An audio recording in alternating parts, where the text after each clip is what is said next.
Yo, hello everyone and welcome back into a brand new video. In today's tutorial guys, I'm going to show you how to add product ribbons like new and on sale in Odoo. Now to add the product ribbons like new, on sale or limited, we're talking here about product highlights.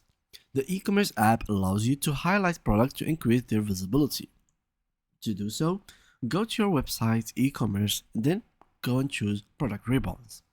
You can either use one of the pre-configured ribbons like sold out, sale, out of stock or new, or create a new one.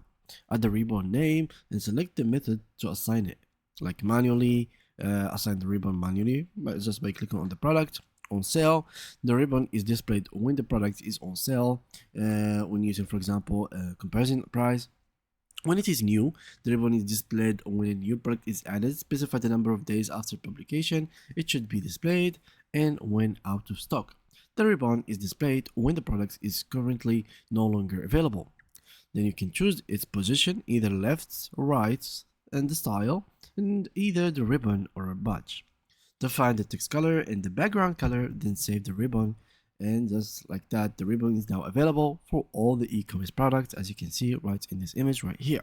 So the ribbon is going to be shown exactly where you have configured your own product highlights, and basically with the own colors and style that you have chosen.